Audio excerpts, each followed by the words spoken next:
ಎಲ್ರಿಗೂ ಇಂದಿನ ತರಗತಿಗೆ ಸ್ವಾಗತವನ್ನು ಬಯಸ್ತಾ ಶಿಶು ಮನೋವಿಜ್ಞಾನ ಮತ್ತು ಬೋಧನಾ ಕ್ರಮ ಅಂತಕ್ಕಂಥ ವಿಷಯದಲ್ಲಿ ಬರುವಂತಹ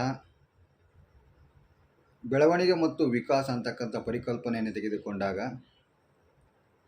ವಿಕಾಸದ ಸಾರ್ವತ್ರಿಕ ತತ್ವಗಳನ್ನು ಅಧ್ಯಯನ ಮಾಡ್ತಕ್ಕಂಥ ಪೂರ್ವದಲ್ಲಿ ನಮ್ಮ NVN ಅಕಾಡೆಮಿಯ ಯೂಟ್ಯೂಬ್ ಚಾನಲನ್ನು ತಾವೆಲ್ಲರೂ ಸಬ್ಸ್ಕ್ರೈಬ್ ಮಾಡಿಕೊಳ್ಳ್ರಿ ಮತ್ತು ಇದೇ ರೀತಿಯಾಗಿರ್ತಕ್ಕಂಥ ವಿಡಿಯೋಗಳನ್ನು ಅಪ್ಲೋಡ್ ಮಾಡ್ತಾ ಇರ್ತೀವಿ. ತಮಗೆ ಆ ವಿಡಿಯೋಗಳ ಮಾಹಿತಿ ಲಭಿಸಬೇಕಾಗಿತ್ತಂತಂದರೆ ಕೆಳಗಡೆ ಕಾಣ್ತಕ್ಕಂಥ ಬೆಲ್ ಬಟನನ್ನು ಕ್ಲಿಕ್ ಮಾಡೋದ್ರ ಮೂಲಕ ನಮ್ಮ ಮುಂದಿನ ವಿಡಿಯೋಗಳನ್ನು ನೋಟಿಫಿಕೇಷನ್ಗಳನ್ನು ಪಡೆದುಕೊಳ್ಳಲಿಕ್ಕೆ ಸಾಧ್ಯ ಆಗುತ್ತೆ.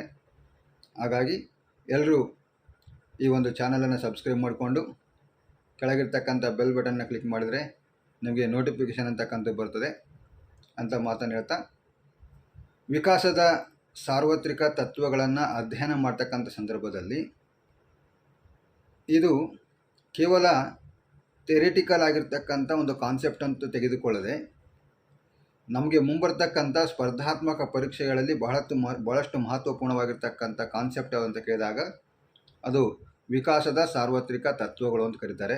ಪ್ರಿನ್ಸಿಪಲ್ಸ್ ಆಫ್ ಡೆವಲಪ್ಮೆಂಟ್ ಅಂತಕ್ಕಂಥದ್ದು ಅದು TET ಆಗಿರ್ಬೋದು, GPSTR ಆಗಿರ್ಬೋದು, HSTR ಆಗಿರ್ಬೋದು, KES ಪರೀಕ್ಷೆಗಳಲ್ಲಾಗಿರ್ಬೋದು, ಇನ್ನಿತರ ಹಲವಾರು ಪರೀಕ್ಷೆಗಳಲ್ಲಿ ಕಂಡುಬರ್ತಕ್ಕಂಥ ಕಡ್ಡಾಯವಾಗಿ ಈ ಕಾನ್ಸೆಪ್ಟ್ ಬಗ್ಗೆ ಒಂದು ಪ್ರಶ್ನೆ ಅಂತಕ್ಕಂಥದ್ದು ಎಲ್ಲ ಪರೀಕ್ಷೆಗಳಲ್ಲಿ ಕೂಡ ಕಂಡು ಬರ್ತಾ ಇದೆ.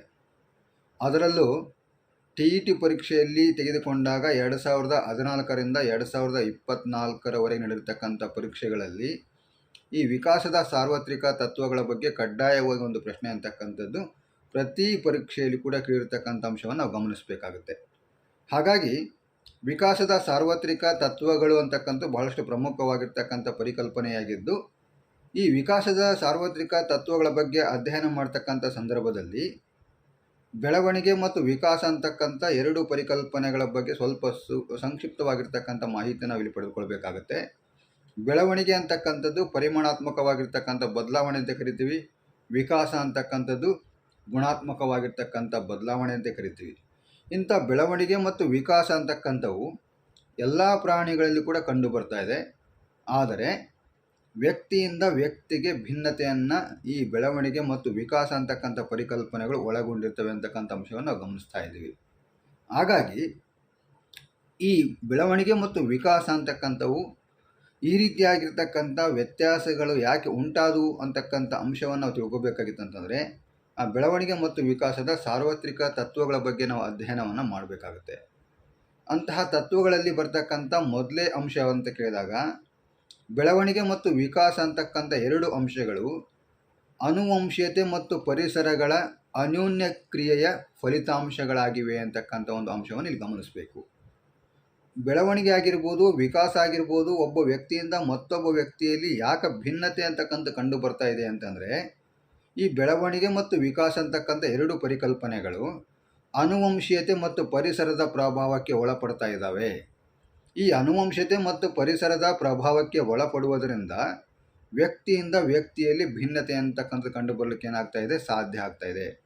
ಅಂದರೆ ಅನುವಂಶತೆ ಅಂತಕ್ಕಂಥದ್ದು ಪ್ರತಿಯೊಬ್ಬ ವ್ಯಕ್ತಿಯ ಬೆಳವಣಿಗೆ ಮತ್ತು ವಿಕಾಸದ ಮೇಲೆ ಪ್ರಭಾವ ಬೀರ್ತಕ್ಕಂಥ ಅಂಶಗಳಲ್ಲಿ ಪ್ರಮುಖವಾಗಿರ್ತಕ್ಕಂಥದ್ದು. ಏನು ಅನುವಂಶತೆ ಅಂತಂದಾಗ ಒಂದು ಪೀಳಿಗೆಯಿಂದ ಮತ್ತೊಂದು ಪೀಳಿಗೆಗೆ ಗುಣಲಕ್ಷಣಗಳನ್ನು ವರ್ಗಾವಣೆ ಮಾಡ್ತಕ್ಕಂಥಕ್ಕೆ ನಾವೇನು ಕರಿತೀವಿ ಅಂತ ಕೇಳಿದಾಗ ಅನುವಂಶೀಯತೆ ಅಂತ ಕರಿತೀವಿ. ಈ ಅನುವಂಶತೆ ಅಂತಕ್ಕಂಥದ್ದು ಯಾವ ರೀತಿಯಾಗಿ ಜರುಗುತ್ತದೆ ಅಂತ ಕೇಳಿದಾಗ ಇಲ್ಲಿ ತಂದೆ ಮತ್ತು ತಾಯಿಯರಲ್ಲಿರ್ತಕ್ಕಂಥ ಕ್ರೋಮೋಜೋಮ್ಸ್ ಅಂತ ಏನು ಕರಿತೀವಿ, ವರ್ಣತಂತುಗಳು ಅಂತ ಏನು ಕರಿತೀವಲ್ಲ, ಆ ವರ್ಣತಂತುಗಳಲ್ಲಿರ್ತಕ್ಕಂಥ ಜೀನ್ಸ್ಗಳ ಮುಖಾಂತರ ಏನಾಗ್ತಾ ಇದ್ದಾವೆ, ಪೀಳಿಗೆಯಿಂದ ಪೀಳಿಗೆಗೆ ಗುಣಲಕ್ಷಣಗಳೇನಾಗ್ತವೆ ಅಂತ ಕೇಳಿದಾಗ ವರ್ಗಾವಣೆಗೊಳ್ತವೆ. ಅಂದರೆ ಇಲ್ಲಿ ಪುರುಷನಲ್ಲಿರ್ತಕ್ಕಂಥ 23 ಜೊತೆ ವರ್ಣತಂತುಗಳು, ಆ 23 ಜೊತೆ ವರ್ಣತಂತುಗಳಲ್ಲಿ 22 ಜೊತೆ ಸಾಮಾನ್ಯ ವರ್ಣತಂತುಗಳಿರ್ತವೆ. ಒಂದು ಜೊತೆ ಲಿಂಗ ನಿರ್ಧಾರಕ ವರ್ಣತಂತು ಅಂತ ಕರೀತಾರೆ, ಅದು X ಆಗಿರ್ಬೋದು ಅಥವಾ Y ಆಗಿರ್ಬೋದು. ಹಾಗೆಯೇ ಸ್ತ್ರೀಯರಲ್ಲಿ ಕೂಡ 23 ಜೊತೆ ವರ್ಣತಂತುಗಳಿರ್ತವೆ. ಆ 23 ಜೊತೆ ವರ್ಣತಂತುಗಳಲ್ಲಿ 22 ಜೊತೆ ಸಾಮಾನ್ಯ ವರ್ಣತಂತುಗಳು ಅಂತ ಕರೀತಾರೆ, 1 ಜೊತೆ ಲಿಂಗ ನಿರ್ಧಾರಕ ವರ್ಣತಂತುಗಳು ಅಂತ ಕರೀತಾರೆ. ಆ ಲಿಂಗ ನಿರ್ಧಾರಕ ವರ್ಣತಂತುಗಳು 2 XX ಆಗಿರುತ್ತವೆ. ಹೀಗೆ ಈ ವರ್ಣತಂತುಗಳು ಸಮ್ಮಿಲನಗೊಂಡು ಜೈಗೋಟ್ ಅಂತಕ್ಕಂಥ ಉತ್ಪತ್ತಿಯಾದಾಗ ಪುರುಷನಿಂದ X ವರ್ಣತಂತು, ಸ್ತ್ರೀಯರಿಂದ X ವರ್ಣತಂತುಗಳು ಕೂಡಿದಾಗ ಹೆಣ್ಣು ಮಗುವಿನ ಜನನಕ್ಕೆ ಏನಾಗುತ್ತದೆ, ಕಾರಣವಾಗುತ್ತದೆ. ಅದೇ ರೀತಿಯಾಗಿ ಪುರುಷನಿಂದ Y ವರ್ಣತಂತು ಅಂತಕ್ಕಂಥದ್ದು, ಸ್ತ್ರೀಯಿಂದ X ವರ್ಣತಂತು ಅಂತಕ್ಕಂಥ ಕೂಡಿ ಜೈಗೋಟ್ ಉತ್ಪತ್ತಿಯಾದಾಗ ಅಲ್ಲಿ ಗಂಡು ಮಗುವಿನ ಜನನಕ್ಕೆ ಏನಾಗುತ್ತೆ, ಕಾರಣವಾಗುತ್ತದೆ. ಈ ರೀತಿಯಾಗಿ ಆನುವಂಶಿಕತೆ ಅಂತಕ್ಕಂಥದ್ದು ಒಂದು ವರ್ಣತಂತುವಿನಲ್ಲಿ 3000 ವಂಶವಾಹಿನಿಗಳನ್ನು ಏನು ಮಾಡ್ತದೆ ಅಂತ ಕೇಳಿದಾಗ ವರ್ಗಾವಣೆ ಮಾಡ್ತದೆ. ಅದಕ್ಕೋಸ್ಕರವಾಗಿ ಒಂದು ಪೀಳಿಗೆಯಿಂದ ಮತ್ತೊಂದು ಪೀಳಿಗೆಗೆ ಗುಣಲಕ್ಷಣಗಳನ್ನು ವರ್ಗಾವಣೆ ಮಾಡ್ತಕ್ಕಂಥ ಅಂತ ಕೇಳಿದಾಗ ವಂಶವಾಹಿನಿ ಅಂತ ಕರೀತಾರೆ, ಜೀನ್ಸ್ ಅಂತ ಕರೀತಾರೆ, ಗುಣಾಣುಗಳು ಅಂತ ಕರೀತಾರೆ. ಈ ರೀತಿಯಾಗಿ ಹಲವು ಹೆಸರುಗಳಿಂದ ಯಾವುದು ಕರೀತಾರೆ ಅಂತ ಕೇಳಿದಾಗ ಆ ಜೀನ್ಸ್ಗಳಿಗೆ ಕರೀತಾರೆ. ಹೀಗೆ ಆನುವಂಶಿಕತೆ ಅಂತಕ್ಕಂಥದ್ದು 3 ರೀತಿಯಲ್ಲಿ ಕೆಲಸ ಮಾಡ್ತದೆ. ಮೊದಲೇ ನಿಯಮ ಹೇಳ್ತದೆ ರೂಪಕ್ಕೆ ಪ್ರತಿರೂಪ ತತ್ವ ಅಂತಕ್ಕಂಥದ್ದು. ಆ್ಯಸ್ ಇಟ್ ಈಸ್ ತಂದೆ ತಾಯಿಗಳು ಯಾವ ರೀತಿಗೆ ಅದರೋ ಅದೇ ರೀತಿಯಾಗಿರ್ತಕ್ಕಂಥ ಮಕ್ಕಳು ಜನಿಸ್ತಾರೆ. ಅದಕ್ಕೆ ಏನಂತ ಕರೀತಾರೆ ಅಂತ ಕೇಳಿದಾಗ ರೂಪಕ್ಕೆ ಪ್ರತಿರೂಪ ತತ್ವ ಅಂತಕ್ಕಂಥದ್ದು. ಭಿನ್ನತೆಯ ತತ್ವ ಅಂತಕ್ಕಂಥ 2ನೇ ಅಂಶ ಬರ್ತದೆ. ತಂದೆ ತಾಯಿಗಳು ಯಾವ ರೀತಿಯಾಗಿದ್ದಾರೋ ಅದಕ್ಕಿಂತಲೂ ಭಿನ್ನವಾಗಿರ್ತಕ್ಕಂಥ ಮಕ್ಕಳು ಜನಿಸ್ತಾರೆ. ಅದಕ್ಕೆ ಏನಂತ ಕರೀತಾರೆ, ಭಿನ್ನತೆಯ ತತ್ವ ಅಂತ ಕರೀತಾರೆ. 3ನೇದಾಗಿ ಸಮ್ಮಿಶ್ರಾಯಣ ತತ್ವ ಅಂತ ಕರೀತಾರೆ. ಅದು ತಂದೆ ತಾಯಿಗಳು ಹೇಗಿದ್ದಾರೋ ಅದೇ ರೀತಿಯಾಗಿರ್ಬೋದು ಅಥವಾ ಭಿನ್ನವಾಗಿ ಕೂಡ ಇರ್ಬೋದು, ಯಾವುದೇ ರೀತಿಯಾಗಿರ್ತಕ್ಕಂಥ ಅವಕಾಶಗಳಲ್ಲಿ ಕಂಡು ಬರಬಹುದು ಅಂತಕ್ಕಂಥ 3ನೇ ತತ್ವ ಹೇಳ್ತಾ ಇದೆ. ಅದಕ್ಕೋಸ್ಕರವಾಗಿ ಸಮ್ಮಿಶ್ರಾಯಣ ತತ್ವ ಅಂತಕ್ಕಂಥ ಕೂಡ ಪ್ರಮುಖವಾಗಿ ಕಂಡು ಬರ್ತಾ ಇದೆ. ಹೀಗೆ ಆನುವಂಶಿಕತೆ ಅಂತಕ್ಕಂಥದ್ದು ಪ್ರತಿಯೊಬ್ಬ ವ್ಯಕ್ತಿಯ ಬೆಳವಣಿಗೆ ಮತ್ತು ವಿಕಾಸದ ಮೇಲೆ ಪ್ರಭಾವ ಅಂತಕ್ಕಂಥದ್ದು ಬೀರ್ತದೆ. ಇನ್ನು 2ನೇ ಅಂಶ ಹೇಳೋದಾಗಿದ್ದರೆ ಪರಿಸರ ಅಂತಕ್ಕಂಥದ್ದು. ಪರಿಸರಗಳು ಭಾಳಷ್ಟು ಪ್ರಮುಖವಾಗಿರ್ತಕ್ಕಂಥ ಬೆಳವಣಿಗೆ ಮತ್ತು ವಿಕಾಸದಲ್ಲಿ. ಅದಕ್ಕೋಸ್ಕರವಾಗಿ ಪರಿಸರದಲ್ಲಿ ಪ್ರಮುಖವಾಗಿ 2 ಪ್ರಕಾರಗಳು ಕಾಣ್ತವೆ. ಜನನ ಪೂರ್ವ ಪರಿಸರ ಅಂತಕ್ಕಂಥದ್ದು, ಜನನ ನಂತರ ಪರಿಸರ ಅಂತಕ್ಕಂಥದ್ದು. ಜನನ ಪೂರ್ವ ಪರಿಸರದಲ್ಲಿ ತಾಯಿ ಸೇವನೆ ಮಾಡ್ತಕ್ಕಂಥ ಆಹಾರ ಆಗಿರ್ಬೋದು, ತಾಯಿ ವಾಸ ಮಾಡ್ತಕ್ಕಂಥ ಸ್ಥಳ ಆಗಿರ್ಬೋದು, ಮತ್ತು ತಾಯಿಯ ಆರೋಗ್ಯ ಆಗಿರ್ಬೋದು, ಇವೆಲ್ಲವೂ ಯಾವಂತ ಕೇಳಿದ್ರೆ ಜನನ ಪೂರ್ವ ಪರಿಸರದಲ್ಲಿ ಕಂಡು ಬರ್ತಕ್ಕಂಥ ಅಂಶಗಳಾಗಿದ್ದರೆ, ಜನನ ನಂತರ ಪರಿಸರ ಅಂತಕ್ಕಂಥದ್ದು ಆ ಮಗು ವಾಸ ಮಾಡಿರ್ತಕ್ಕಂಥ ಮನೆಯ ಕುಟುಂಬ ಅಂತ ಕರಿತೀವಿ, ಮತ್ತು ನೆರೆಹೊರೆ ಅಂತ ಕರಿತೀವಿ, ಶಾಲೆ, ಸಮಾಜ, ಇವೆಲ್ಲವೂ ಏನಂತ ಕೇಳಿದಾಗ ಮಗುವಿನ ಜನನ ನಂತರ ಪರಿಸರದಲ್ಲಿ ಪ್ರಭಾವ ಬೀರ್ತಕ್ಕಂಥ ಅಂಶಗಳಾಗಿದ್ದು, ಅದು ಭೌತಿಕ ಪರಿಸರ ಆಗಿರ್ಬೋದು, ಸಾಮಾಜಿಕ ಪರಿಸರ ಆಗಿರ್ಬೋದು, ಯಾವುದೇ ರೀತಿಯ ಪ್ರಕಾರದ ಪರಿಸರದ ಅಂಶಗಳು ಆ ಮಗುವಿನ ಮೇಲೆ ಪ್ರಭಾವ ಬೀರ್ತವೆ. ಅದಕ್ಕೋಸ್ಕರವಾಗಿ ವಿಕಾಸದ ಸಾರ್ವತ್ರಿಕ ತತ್ವಗಳಲ್ಲಿ ಮೊದಲೇ ಅಂಶ ಪ್ರಮುಖವಾಗಿರ್ತಕ್ಕಂಥ ಅಂಶ ಅಂತ ಕೇಳಿದಾಗ ವಿಕಾಸವು ಯಾವುದು ಆನುವಂಶಿಕತೆ ಮತ್ತು ಪರಿಸರಗಳ ಪ್ರಭಾವಕ್ಕೆ ಒಳಗಾಗುತ್ತದೆ ಅಂತಕ್ಕಂಥದ್ದು. ಅದೇ 2ನೇ ತತ್ವವನ್ನು ನೋಡಿದಾಗ ಬೆಳವಣಿಗೆ ಮತ್ತು ವಿಕಾಸ ಅಂತಕ್ಕಂಥವು ನಿರ್ದಿಷ್ಟ ವಿನ್ಯಾಸಕ್ಕನುಸಾರವಾಗಿ ನಡೆಯುತ್ತವೆ ಅಂತ ಕರೀತಾರೆ. ನಿರ್ದಿಷ್ಟ ವಿನ್ಯಾಸಕ್ಕನುಸಾರವಾಗಿ ಅಂತಂದಾಗ ಭೂಮಿ ಮೇಲೆ ಜನಿಸಿರ್ತಕ್ಕಂಥ ಪ್ರತಿಯೊಬ್ಬ ವ್ಯಕ್ತಿಯ ಬೆಳವಣಿಗೆ ವಿಕಾಸ ಅಂತಕ್ಕಂಥದ್ದು ಒಂದೇ ರೀತಿಯಾಗಿರ್ತಕ್ಕಂಥ ಕ್ರಮಗಳನ್ನು ಅನುಸರಿಸ್ತವೆ. ಯಾವ ರೀತಿಯಾಗಿರ್ತಕ್ಕಂಥ ಕ್ರಮಗಳು ಅಂತ ಕೇಳಿದಾಗ 2 ಕ್ರಮಗಳನ್ನು, 2 ವಿನ್ಯಾಸ, 2 ಡಿಸೈನ್ಗಳನ್ನು ಕೊಡ್ತಾರೆ.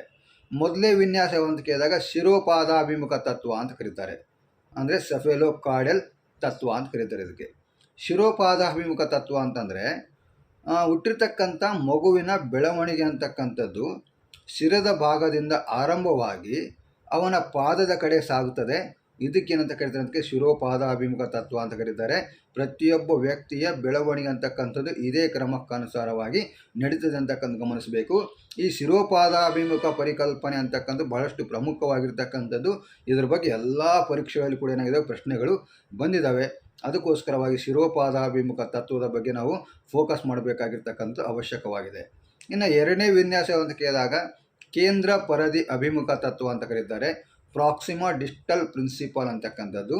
ಅಂದರೆ ಮಗುವಿನ ದೇಹದ ಕೇಂದ್ರ ಭಾಗವಾಗಿರ್ತಕ್ಕಂಥ ಒಕ್ಕಳು ಭಾಗದಿಂದ ಹಿಡಿದು ವಿಕಾಸ ಅಥವಾ ಬೆಳವಣಿಗೆ ಅಂತಕ್ಕಂಥ ಯಾವ ದಿಕ್ಕಿನಡಿ ಸಾಗುತ್ತೆ ಅಂತ ಕೇಳಿದಾಗ ಆ ಮಗುವಿನ ತೋಳುಗಳು, ಕೈಗಳು, ಬೆರಳುಗಳು, ತೊಡೆಗಳು, ಕಾಲುಗಳು, ಕಾಲ್ಬೆರಳುಗಳು, ಹೀಗೆ ಈ ಒಂದು ಹೊಟ್ಟೆಯ ದೇಹದ ಕೇಂದ್ರ ಭಾಗವಾಗಿರ್ತಕ್ಕಂಥ ಹೊಟ್ಟೆಯ ಭಾಗದಲ್ಲಿರ್ತಕ್ಕಂಥ ಒಕ್ಕಳು ಭಾಗದಿಂದ ಹಿಡಿದು ಇವೆಲ್ಲ ತೋಳುಗಳಾಗಿರ್ಬೋದು, ಕೈಗಳಾಗಿರ್ಬೋದು, ಬೆರಳುಗಳಾಗಿರ್ಬೋದು ತಮ್ಮ ಸಾಮರ್ಥ್ಯವನ್ನು ಪಡೆದುಕೊಳ್ಳೋಕ್ಕೆ ಆರಂಭವಾಗುತ್ತದೆ.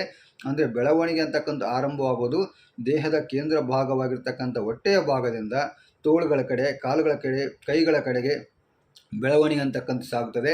ಇದಕ್ಕೇನಂತ ಕರೀತಾರೆ ಅಂತ ಕೇಳಿದಾಗ ಕೇಂದ್ರ ಪರದಿ ಅಭಿಮುಖ ತತ್ವ ಅಂತ ಕರೀತಾರೆ. ಅದಕ್ಕೋಸ್ಕರವಾಗಿ ನಿರ್ದಿಷ್ಟ ಕ್ರಮಕ್ಕನುಸಾರವಾಗಿ ಏನಾಗುತ್ತೆ ನಮ್ಮಲ್ಲಿ ಬೆಳವಣಿಗೆ ಮತ್ತು ವಿಕಾಸ ಅಂತಕ್ಕಂಥದ್ದು ಜರುಗುತ್ತೆ ಅಂತ ಕರೀತಾರೆ. ಇವೆರಡು ಪ್ರಮುಖವಾಗಿರ್ತಕ್ಕಂಥ ಪರಿಕಲ್ಪನೆಗಳು ಶಿರೋಪಾದಾಭಿಮುಖ ತತ್ವ ಅಂತಕ್ಕಂಥದ್ದು ಮತ್ತು ಕೇಂದ್ರ ಪರದಿ ಅಭಿಮುಖ ತತ್ವ ಅಂತಕ್ಕಂಥದ್ದು. ಈ ಎರಡು ಕಾನ್ಸೆಪ್ಟ್ ಬಗ್ಗೆ ಬಹಳಷ್ಟು ಪರೀಕ್ಷೆಗಳಲ್ಲಿ ಪ್ರಶ್ನೆಗಳು ಬಂದಿದ್ದಾವೆ. ಇವೆರಡು ಕಾನ್ಸೆಪ್ಟ್ಗಳನ್ನ ನೀವು ಫೋಕಸ್ ಮಾಡಬೇಕು ಅಂತೇಳಿ ನಾನು ಹೇಳ್ತಾ ಇದ್ದೀನಿ.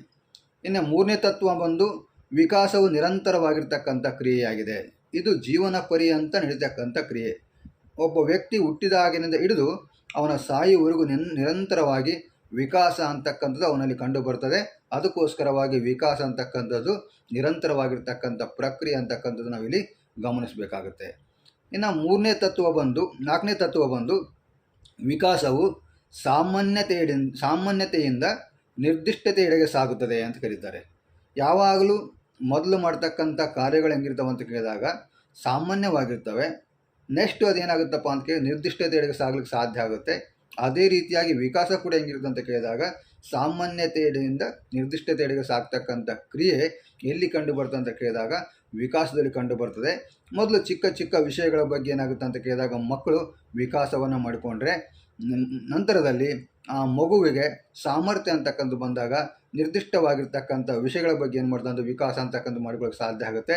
ಅದಕ್ಕೋಸ್ಕರವಾಗಿ ಸಾಮಾನ್ಯತೆಯಿಂದ ನಿರ್ದಿಷ್ಟತೆಯೆಡೆಗೆ ಸಾಗ್ತಕ್ಕಂಥ ಕ್ರಿಯೆ ಯಾವುದಂತ ಕೇಳಿದಾಗ ವಿಕಾಸ ಅಂತ ಕರೀತಾರೆ. ಇನ್ನು ವಿಕಾಸ ಅಂತಕ್ಕಂಥದ್ದು ಬೆಳವಣಿಗೆ ಅಂತಕ್ಕಂಥದ್ದು ದ್ವಿಪಾರ್ಶ್ವಿಕತೆಯಿಂದ ಏಕಪಾರ್ಶ್ವಿಕತೆಗಳಿಗೆ ಸಾಗುತ್ತದೆ ಅಂತಕ್ಕಂಥ ಅಂಶವನ್ನು ಇಲ್ಲಿ ಗಮನಿಸ್ತೀವಿ. ದ್ವಿಪಾರ್ಶ್ವಿಕತೆಯಿಂದ ಏಕಪಾರ್ಶ್ವಿಕತೆಯೆಡೆಗೆ ಸಾಗುತ್ತೆ ಅಂತಂದಾಗ ಒಬ್ಬ ಪುಟ್ಟ ಮಗು ಒಂದು ಚೆಂಡನ್ನು ಆ ಮಗುವಿನ ಕೈಯಲ್ಲಿ ಕೊಟ್ಟಾಗ ಆ ಮಗು ಆ ಚೆಂಡನ್ನು ಯಾವ ರೀತಿಯಾಗಿ ಹಿಡಿದುಕೊಳ್ತಾನೆ ಅಂತ ಕೇಳಿದಾಗ ತನ್ನೆರಡು ತೋಳುಗಳನ್ನು ಬಳಕೆ ಮಾಡಿಕೊಂಡು ಆ ಚೆಂಡನ್ನು ಹಿಡಿದುಕೊಳ್ತಾನೆ. ಯಾಕೆ ಅಂತ ಕೇಳಿದಾಗ ಅವನಲ್ಲಿ ಸಾಮರ್ಥ್ಯ ಅಂತಕ್ಕಂಥ ಇನ್ನೇನಾಗಿದೆ ಅಂತ ಕೇಳಿದ್ರೆ ಕಡಿಮೆ ಆಗಿದೆ. ಅದಕ್ಕೋಸ್ಕರವಾಗಿ ಅವನು ತನ್ನ ಎರಡೂ ಬಾಹುಗಳನ್ನು ಬಳಕೆ ಮಾಡಿಕೊಂಡು ಒಂದು ಚೆಂಡನ್ನು ಹಿಡಿದುಕೊಳ್ಳೋಕೆ ಏನು ಮಾಡ್ತಾನೆ, ಕೆಲಸವನ್ನು ಮಾಡ್ತಾನೆ. ಅದೇ ಮಗು ಬೆಳೆದು ದೊಡ್ಡವನಾದಾಗ ಒಂದೇ ಕೈಯಿಂದ ಏನು ಮಾಡ್ತಾನೆ ಅಂತ ಕೇಳಿದಾಗ ಆ ಬಾಲನ್ನು ಹಿಡಿತಕ್ಕಂಥ ಕೆಲಸವನ್ನು ಮಾಡ್ತಾನೆ. ಏಕೆಂದರೆ ಅವನಲ್ಲಿ ಏನಾಗಿರುತ್ತೆ ದೈಹಿಕವಾಗಿ ಸಾಮರ್ಥ್ಯ ಅಂತಕ್ಕಂಥ ಕಂಡು ಬರ್ತಾ ಇದೆ, ವಿಕಾಸ ಅಂತಕ್ಕಂಥ ಕಂಡು ಬರ್ತಾ ಇದೆ. ಅದಕ್ಕೋಸ್ಕರವಾಗಿ ಇಲ್ಲಿ ಬೆಳವಣಿಗೆ ಮತ್ತು ವಿಕಾಸ ಅಂತಕ್ಕಂಥವು ದ್ವಿಪಾರ್ಶ್ವಿಕತೆಯಿಂದ ಏಕಪಾರ್ಶ್ವಿಕತೆಗೆ ಸಾಗ್ತಕ್ಕಂಥ ಕ್ರಿಯೆ ಆಗಿವೆ ಅಂತಕ್ಕಂಥ ನಾವಿಲ್ಲಿ ನೋಡ್ಬೋದು.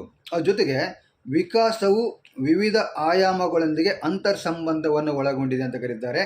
ನಮ್ಮಲ್ಲಿ ವಿಕಾಸ ಅಂತಕ್ಕಂಥ ಆಗಬೇಕಾಗಿತ್ತು ಅಂತಂದರೆ ಬೆಳವಣಿಗೆ ಅಂತಕ್ಕಂಥದ್ದು ಸರಿಯಾಗಿ ಆಗಬೇಕು. ಬೆಳವಣಿಗೆ ಅಂತಕ್ಕಂಥ ಸರಿಯಾಗಿ ಆದಾಗ ಮಾತ್ರ ನಮ್ಮಲ್ಲಿ ವಿಕಾಸ ಕೂಡ ಏನಾಗುತ್ತೆ ಸರಿಯಾಗಿ ಆಗುತ್ತದೆ. ಅದಕ್ಕೋಸ್ಕರ ಹೇಳ್ತಾರೆ ವಿಕಾಸವು ಬೆಳವಣಿಗೆಯನ್ನು ಅವಲಂಬಿಸಿದೆ ಅಂತೇಳಿ. ನಮ್ಮ ದೇಹದಲ್ಲಿರ್ತಕ್ಕಂಥ ಎಲ್ಲ ಅಂಗಾಂಗಗಳು ಸರಿಯಾದ ರೀತಿಯಲ್ಲಿ ಬೆಳವಣಿಗೆಯನ್ನು ಹೊಂದಿದಾಗ ಮಾತ್ರ ಆ ಎಲ್ಲ ಅಂಗಾಂಗಗಳ ಮೂಲಕ ನಮ್ಮಲ್ಲಿ ವಿಕಾಸ ಕೂಡ ಏನಾಗುತ್ತೆ ಅಂತ ಕೇಳಿದಾಗ ಸರಿಯಾಗಿ ಆಗ್ಲಿಕ್ಕೆ ಸಾಧ್ಯ ಆಗುತ್ತೆ. ಸದೃಢವಾಗಿರ್ತಕ್ಕಂಥ ದೇಹದಲ್ಲಿ ಸದೃಢವಾಗಿರ್ತಕ್ಕಂಥ ಮನಸ್ಸು ಇರುತ್ತೆ ಅಂತ ಕರಿತೀವಲ್ಲ, ಅದಕ್ಕೋಸ್ಕರವಾಗಿ ಒಂದೊಂದು ಅಂಗಗಳೊಂದಿಗೆ ವಿಕಾಸ ಅಂತಕ್ಕಂಥ ಏನಾಗಿದೆ ಅಂತರ್ ಸಂಬಂಧ ಅಂತಕ್ಕಂಥ ಒಳಗೊಂಡಿರುವುದರಿಂದ ವಿವಿಧ ಆಯಾಮಗಳೊಂದಿಗೆ ವಿಕಾಸ ಅಂತಕ್ಕಂಥ ಏನಾಗುತ್ತೆ ಅಂತರ್ ಸಂಬಂಧವನ್ನು ಬೆಳೆದುಕೊಂಡಿದೆ ಅಂತಕ್ಕಂಥ ಇಲ್ಲಿ ನೋಡ್ಬೋದು. ವಿಕಾಸವು ವ್ಯಕ್ತಿಯಿಂದ ವ್ಯಕ್ತಿಗೆ ಭಿನ್ನತೆಯನ್ನು ಹೊಂದಿರುತ್ತದೆ ಅಂತ ಕರೀತಾರೆ. ಯಾಕೆ ಅಂತ ಕೇಳಿದಾಗ ವೈಯಕ್ತಿಕ ವ್ಯತ್ಯಾಸದ ತತ್ವ ಅಂತಕ್ಕಂಥ ನಮ್ಮಲ್ಲಿರುವುದರಿಂದ ವಿಕಾಸವೂ ಕೂಡ ಏನಾಗುತ್ತೆ ಅಂತ ಕೇಳಿದಾಗ ಸಮಾಜದಲ್ಲಿರ್ತಕ್ಕಂಥ ಪ್ರತಿಯೊಬ್ಬ ವ್ಯಕ್ತಿ ಮತ್ತೊಬ್ಬ ವ್ಯಕ್ತಿಯಿಂದ ಏನಾಗುತ್ತಪ್ಪ ಅಂತ ಭಿನ್ನತೆ ಅಂತಕ್ಕಂಥ ವ್ಯತ್ಯಾಸ ಅಂತ ಕಂಡುಕೊಳ್ಳೋಕೆ ಸಾಧ್ಯ ಆಗುತ್ತೆ ಅಂತಕ್ಕಂಥ ಅಂಶವನ್ನು ನಾವಿಲ್ಲಿ ನೋಡ್ಬೋದು. ಇನ್ನು ವಿಕಾಸವನ್ನು ಅಳತೆ ಮಾಡೋಕ್ಕೆ ಸಾಧ್ಯ ಇಲ್ಲ, ಆದರೆ ವಿಕಾಸವನ್ನು ನಾವೇನು ಮಾಡ್ಬೋದು ಅಂತ ಕೇಳಿದಾಗ ಅಂದಾಜು ಮಾಡಬಹುದು ಅಂತಕ್ಕಂಥ ಅಂಶವನ್ನು ನಾವು ಎಲ್ಲಿ ನೋಡ್ಬೋದು ವಿಕಾಸದ ಸಾರ್ವತ್ರಿಕ ತತ್ವಗಳಲ್ಲಿ ಗಮನಿಸಬೇಕಾಗತ್ತೆ. ವಿಕಾಸವನ್ನು ಯಾವ ರೀತಿಯಾಗಿ ಅಂದಾಜು ಮಾಡಬಹುದು ಅಂತಂದಾಗ ನಾವು ಗಮನಿಸಬೇಕಾಗಿರ್ತಕ್ಕಂಥ ಅಂಶ ಪ್ಲೇಟೋ ಅಂತಕ್ಕಂಥ ತತ್ವಜ್ಞಾನಿ ಹೇಳ್ತಾನೆ. ಅಂದರೆ 3 ವರ್ಷದ ಮಗುವಿನ ಭವಿಷ್ಯ 100 ವರ್ಷದ ತನಕ ಅಂತ ಕರೀತಾರಲ್ಲ, ಹಾಗೆ 3 ವರ್ಷದಲ್ಲಿರ್ತಕ್ಕಂಥ ಪೂರ್ವ ಬಾಲ್ಯಾವಸ್ಥೆಯಲ್ಲಿರ್ತಕ್ಕಂಥ ಮಗುವಿನ ಮುಖದ ಲಕ್ಷಣಗಳನ್ನು ಗಮನಿಸಿ ಅವನ ಮುಂದಿನ ಭವಿಷ್ಯವನ್ನು ಹೇಳ್ತಕ್ಕಂಥ ಕೆಲಸ ಮಾಡ್ತಾರಲ್ಲ. ಯಾಕೆ ಅಂತ ಕೇಳಿದಾಗ ವಿಕಾಸವನ್ನು ಏನು ಮಾಡ್ಬೋದು ನಾವು ಅಂದಾಜು ಮಾಡಬಹುದು ಅಂತಕ್ಕಂಥ ಅಂಶವನ್ನು ನಾವಿಲ್ಲಿ ಗಮನಿಸಬೇಕಾಗುತ್ತೆ. ಅದೇ ರೀತಿಯಾಗಿ ವಿಕಾಸವು ಸಂಚಿತವಾಗಿದೆ ಅಂತ ಕರೀತಾರೆ. ಇದು ಕೂಡ ವಿಕಾಸದ ಸಾರ್ವತ್ರಿಕ ತತ್ವಗಳಲ್ಲಿ ಬರ್ತಕ್ಕಂಥ ಒಂದು ಅಂಶವಾಗಿದೆ. ವಿಕಾಸವು ಸಂಚಿತವಾಗಿದೆ ಅಂತಂದಾಗ ವಿಕಾಸವು ತನ್ನ ಕಾರ್ಯವು ನಿರಂತರವಾಗಿ ಮಾಡ್ತಾ ಇದ್ದರೂ ಕೂಡ ಕೆಲವೊಂದು ಸಂದರ್ಭದಲ್ಲಿ ಏನಾಗುತ್ತೆ ಅಂತ ಕೇಳಿದಾಗ ದಿಢೀರನೆ ಆಗಿರ್ತಕ್ಕಂಥ ಬದಲಾವಣೆ ಅಂತಕ್ಕಂಥ ಅಂಶ ನಮಗೆ ಗೋಚರವಾಗಲು ಸಾಧ್ಯ ಆಗುತ್ತೆ. ಅದಕ್ಕೋಸ್ಕರವಾಗಿ ವಿಕಾಸ ಅಂತಕ್ಕಂಥ ಏನಾಗಿದೆ ಸಂಚಿತವಾಗಿದೆ ಅಂತಕ್ಕಂಥ ಅಂಶವನ್ನು ಕೂಡ ನಾವಿಲ್ಲಿ ಗಮನಿಸಬೇಕಾಗುತ್ತೆ. ಅದೇ ರೀತಿಯಾಗಿ ವಿಕಾಸ ಅಂತಕ್ಕಂಥ ಏನಾಗಿದೆ ಅಂತ ಕೇಳಿದಾಗ ಅನಿವಾರ್ಯವಾಗಿರ್ತಕ್ಕಂಥ ಸೃಜನಾತ್ಮಕವಾಗಿರ್ತಕ್ಕಂಥ ಕ್ರಿಯೆಯಾಗಿದೆ ಅಂತ ಕರೀತಾರೆ. ಯಾಕೆ ಅಂತ ಕೇಳಿದಾಗ ಆಯಾ ವಯಸ್ಸಿನಲ್ಲಿ ಯಾವ ರೀತಿಯಾಗಿರ್ತಕ್ಕಂಥ ಸಾಮರ್ಥ್ಯಗಳ ವೃದ್ಧಿ ಆಗಬೇಕು, ಆ ಎಲ್ಲ ಸಾಮರ್ಥ್ಯಗಳ ವೃದ್ಧಿ ಆಗೋದ್ರಿಂದ ಆ ಸಾಮರ್ಥ್ಯಕ್ಕೆ ಆಧಾರವಾಗಿ ವಿಕಾಸದ ಲಕ್ಷಣಗಳು ನಮ್ಮಲ್ಲಿ ಕಂಡು ಬರುವುದರಿಂದ ಈ ವಿಕಾಸ ಅಂತಕ್ಕಂಥ ಏನಾಗಿದೆ ಅನಿವಾರ್ಯವಾಗಿರ್ತಕ್ಕಂಥ ಸೃಜನಾತ್ಮಕವಾಗಿರ್ತಕ್ಕಂಥ ಕ್ರಿಯೆಯಾಗಿದೆ ಅಂತಕ್ಕಂಥ ಅಂಶವೂ ಕೂಡ ಏನಾಗಿದೆ ಅಂತ ಕೇಳಿದಾಗ ವಿಕಾಸದ ಸಾರ್ವತ್ರಿಕ ತತ್ವಗಳಲ್ಲಿ ಬರ್ತಕ್ಕಂಥ ಒಂದು ಅಂಶವಾಗಿದ್ದು, ಇಷ್ಟು ಬೆಳವಣಿಗೆ ಮತ್ತು ವಿಕಾಸದ ಸಾರ್ವತ್ರಿಕ ತತ್ವಗಳು universal principles of growth and development ಅಂತ ಕರೀತಾರೆ. ಈ ಗ್ರೋತ್ ಆ್ಯಂಡ್ ಡೆವಲಪ್ಮೆಂಟಲ್ಲಿ ಬರ್ತಕ್ಕಂಥ ಪ್ರಿನ್ಸಿಪಲ್ಸ್ಗಳಲ್ಲಿ ಈ ಒಂದು ಸಾರ್ವತ್ರಿಕ ತತ್ವಗಳಲ್ಲಿ ನಮ್ಮ ಸ್ಪರ್ಧಾತ್ಮಕ ಪರೀಕ್ಷೆಗಳಿಗೆ ಗಮನಿಸಿದಂತೆ TET ಆಗಿರ್ಬೋದು, GPSTR ಆಗಿರ್ಬೋದು, HSTR ಆಗಿರ್ಬೋದು, ಇನ್ನಿತರ KES ಪರೀಕ್ಷೆಗಳಾಗಿರ್ಬೋದು, ಇನ್ನಿತರ CET ಪರೀಕ್ಷೆಗಳಾಗಿರ್ಬೋದು, ಈ ಎಲ್ಲ ಪರೀಕ್ಷೆಗಳ ದೃಷ್ಟಿಕೋನದಿಂದ ಗಮನಿಸಿದಾಗ ಈ ವಿಕಾಸದ ಸಾರ್ವತ್ರಿಕ ತತ್ವಗಳಲ್ಲಿ ಭಾಳಷ್ಟು ಪ್ರಮುಖವಾಗಿರ್ತಕ್ಕಂಥ ಅಂಶಗಳು ಅಂತ ಕೇಳಿದಾಗ ಅನುವಂಶೀಯತೆ ಅಂತಕ್ಕಂಥದ್ದು, ಪರಿಸರ ಅಂತಕ್ಕಂಥದ್ದು, ನಿರ್ದಿಷ್ಟ ವಿನ್ಯಾಸಕ್ಕನುಸಾರವಾಗಿ ನಡೆಯುತ್ತದೆ ಅಂತಕ್ಕಂಥ ಅಂಶದಲ್ಲಿ ಶಿರೋಪಾದಾಭಿಮುಖ ತತ್ವ ಅಂತಕ್ಕಂಥದ್ದು, ಕೇಂದ್ರ ಪರದಿ ಅಭಿಮುಖ ತತ್ವ ಅಂತಕ್ಕಂಥದ್ದು, ವಿಕಾಸವು ನಿರಂತರವಾಗಿರ್ತಕ್ಕಂಥ ಕ್ರಿಯೆಯಾಗಿದೆ ಅಂತಕ್ಕಂಥವು ಇವೆಲ್ಲವೂ ಬಹಳಷ್ಟು ಪ್ರಮುಖ ಅಂಶವಾಗಿ ಕಂಡು ಬರ್ತವೆ. ಕಳೆದ ಕೆಲವು ಪರೀಕ್ಷೆಗಳಲ್ಲಿ ಮತ್ತೊಂದು ತತ್ವದ ಬಗ್ಗೆ ಗಮನಿಸಿದ್ದಾರೆ. ಅದು ಯಾವುದಂತ ಕೇಳಿದಾಗ ವಿಕಾಸವು ದ್ವಿಪಾರ್ಶ್ವಿಕತೆಯಿಂದ ಏಕಪಾರ್ಶ್ವಿಕತೆಯೆಡೆಗೆ ಸಾಗುತ್ತದೆ ಅಂತಕ್ಕಂಥದ್ದು. ಅದಕ್ಕೋಸ್ಕರವಾಗಿ ಈ ಎಲ್ಲ ತತ್ವಗಳನ್ನು ಬಹಳಷ್ಟು ನಾವು ಕೇರ್ಫುಲ್ಲಾಗಿ ಅಧ್ಯಯನ ಮಾಡಬೇಕು ಅಂತಕ್ಕಂಥ ವಿಚಾರವನ್ನು ಇಂದಿನ ಈ ಒಂದು ವಿಕಾಸದ ತತ್ವಗಳಂತಕ್ಕಂಥ ಪರಿಕಲ್ಪನೆಯಲ್ಲಿ ನಾವು ನೋಡಿದ್ದೇವೆ. ಮುಂದಿನ ವಿಡಿಯೋಗಳನ್ನು ಇದೇ ರೀತಿಯಾಗಿ ಗಮನಿಸಬೇಕಾಗಿತ್ತಂತಂದಾಗ ನೀವು ನಮ್ಮ NVN ಅಕಾಡೆಮಿ ಯೂಟ್ಯೂಬ್ ಚಾನಲನ್ನು ಸಬ್ಸ್ಕ್ರೈಬ್ ಮಾಡ್ಕೋದು ಮರಿಬೇಡ್ರಿ ಅಂತಕ್ಕಂಥ ಮಾತನ್ನು ಹೇಳ್ತಾ ಇದ್ದೇನೆ.